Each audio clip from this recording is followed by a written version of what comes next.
it can be said that man's single greatest power rests in the potential of our ideas, our unique ability to dream up something and create it. If we want to end world poverty, we need to learn to inspire the power of this creative potential in the developing world. Now, in the summer of 2009, I had the wonderful privilege of visiting Haiti, Nicaragua. While I was there, we met a school of about 40 kids. And as we were playing and laughing with these children, we noticed that a lot of them have bloated stomachs. Our translator explained to us that this was because of the worms and parasites that came from an unclean water source they drank from. Now, while a great thing was that we were able to distribute anti-parasite medication, and we made it about 3/4 of the way through the class, and we ran out. And for the first time, I saw that aid wasn't reaching far enough. Now, I was 22 at the time, and if you can understand, the only thing I could think about when I got home was how on earth do I get more pills to those kids in Nicaragua? When I thought about it, I could get them all the pills in the world, but it wouldn't matter if I didn't fix the main issue of clean water. And to be honest, I could go and raise the funds for a clean water project in their village. And maybe, if we were lucky, they would have one source of clean water for 5, 10, possibly 15 years. But after that, it was back to square one. And that's because these were my solutions, not theirs. And so I kept researching. I read books like The Bottom Billion and Dead Aid and When Helping Hurts by Brian Fikkert. And I found that not only was aid not reaching far enough, but sometimes irresponsible aid could even be hurtful. And the situation in Haiti, Nicaragua, it wasn't unique. It's the same situation shared by 1 to 2 billion people around the globe. And it was a struggle with me. It messed with me because how on earth could something that seems so good possibly be hurtful? Let me explain it like this. When we give clothes and shoes to a country in Africa, we put clothes on somebody's back for a day, but at the same time, we've destroyed that country's ability to have a textile market, one of the major stepping stones in country economic development. When we take food and we pass it out in Cambodia in a non-emergency situation, we may have fed somebody for a day, but that farmer who was planning to sell his surplus crop to pay for next year's seed is out of luck.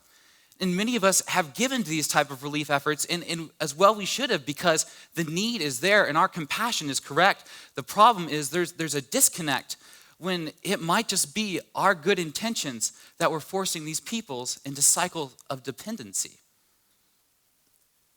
So we have to make a change. Our heart is right, but perhaps our practice is a little bit off. There's this idea growing called moving from relief, which are people's basic needs and attending to those, to recovery, which is helping economies get back on their feet. But of course, the problem is we're talking about shifting an entire industry, billions and billions of dollars worth. So how does change take place? Any good business textbook will tell you that change takes place on 3 major levels. The individual level, individual people's choices, the organizational level, businesses, government, the infrastructure, the nuts and bolts of our society, and then finally at the top is the systems level.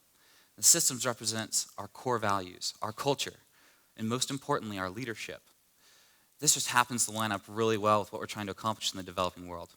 At the bottom, we have our relief efforts. We're trying to help individual people succeed. The next step up, we have our recovery efforts. We're trying to help them build those mechanisms to get the economy rolling. But of course, we all know that if we want to affect long-lasting change, it has to start at the systems level, in the core values, in the culture, and in the leadership.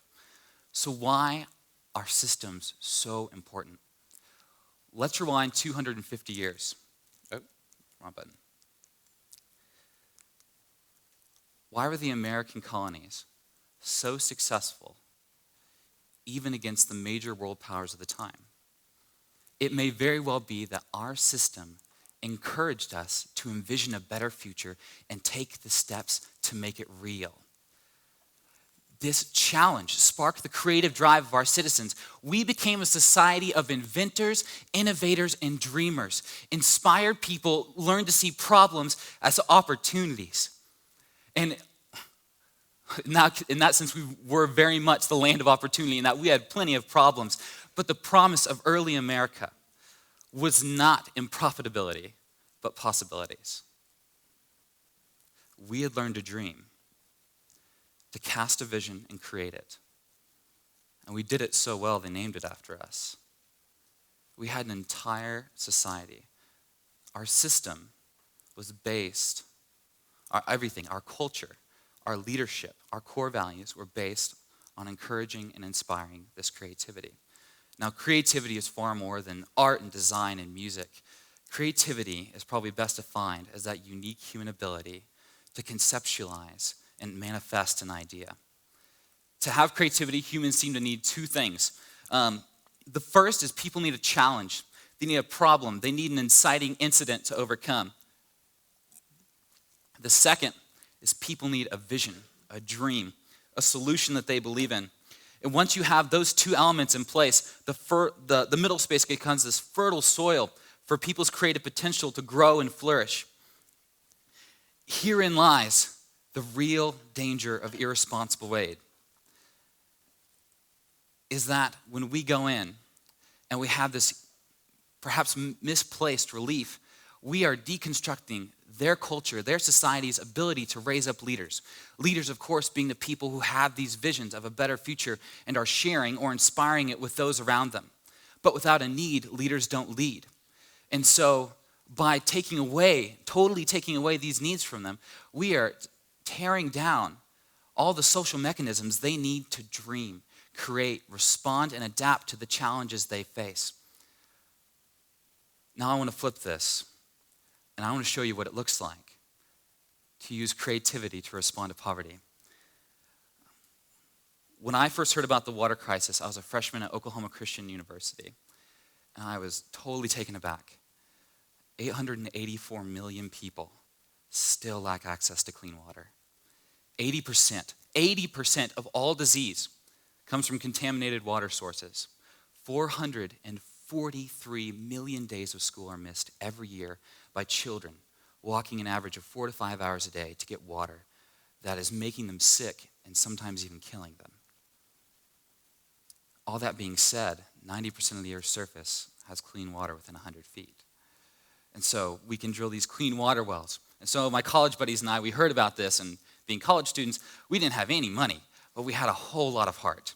And so we started something called Wishing Well, and the whole idea of Wishing Well is we're going to use the creative gifts we have to make a change. So we put on art shows, we held poetry slams, we had concerts, and we did incredible things. But most importantly, we hit on something huge, that perhaps the best way to respond to crisis is with creativity.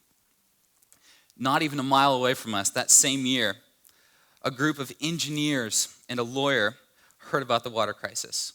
And they heard about how, of all the wells we drilled in Africa in the last 20 years, 1/3 of them are broken. And this is because of pumps that are often ridiculously expensive, $1,500 to $2,000, that they're importing, so they're not sourceable in the developing nations. And most importantly, when they break, nobody in Africa can fix them.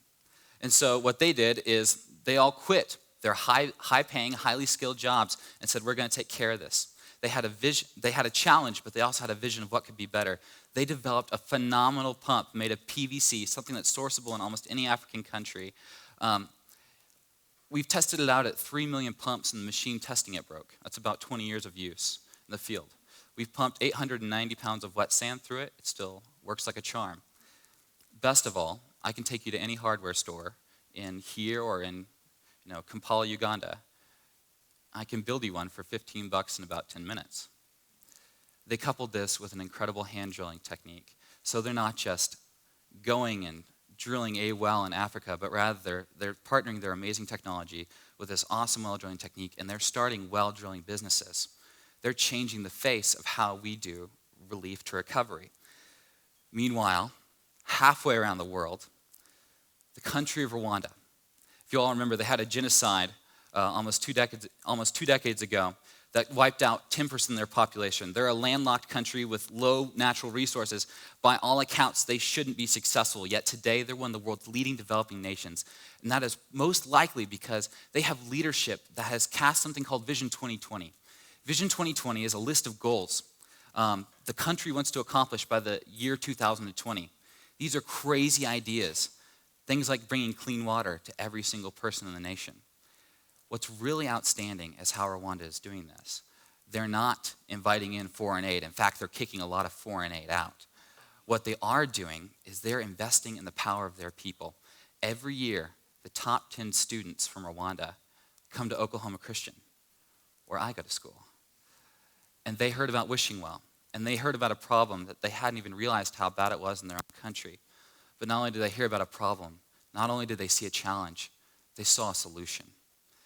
And so this group of Rwandan students went on their own volition, seeing Wishing Well and being inspired by that. They went and talked to Water 4, and they said, hey, we saw what you guys have. We want to use that. And so that next summer, they took that well kit and they literally brought water home, starting the Rwandans for Water. It's a Rwandan-owned, for-profit well drilling company. It's drilling wells for about 1/10 the cost of American nonprofits, and they're making a profit. More importantly, they are becoming leaders and agents of cultural change in their society, as everybody who sees them understands that this is our solution, that we can do this. We can meet our challenges with our dreams and our ideas, and we can do something. That summer, the Rwandans for Water drilled 4 wells, which is a really awesome achievement. I'm extremely proud of them. But 4 wells might not sound extremely significant in the overall scheme of things, but I want to tell you about the impact it had. Within the month, they were receiving phone calls from ministers in Burundi, Uganda, Tanzania, and Kenya because they heard about these students. They heard about the passion and the vision and the dream. They recognized the potential of their creative power, and they said, we want you to bring that here. Come start that in our country, because that's exactly what we need. The Rwandans for Water are one solution of millions that we can expect to see if we learn to invest in their creative potential. People in the developing world in the bottom billion are intelligent, they're passionate, they can create. They simply need us to give them the opportunity. I'll be honest with you, this has been a struggle for me. For the last 5 years, I've known about a desperate need, and I've done the A to B linear response of what I thought needed to happen. I've been there, I've seen it. I've watched children drink out of puddles so dirty that when I scooped water up in my hand, I couldn't see my palm. So please don't misunderstand me. I am by no means advocating some hands-off, tough love approach. If anything, we need to be more engaged than ever. We need to be working harder to give a hand up rather than a hand out. If we actually and honestly believe in the value of saving lives, we have got to believe in the value of the lives we have saved. We have to stop pouring money into problems and start investing in people. Because their creative potential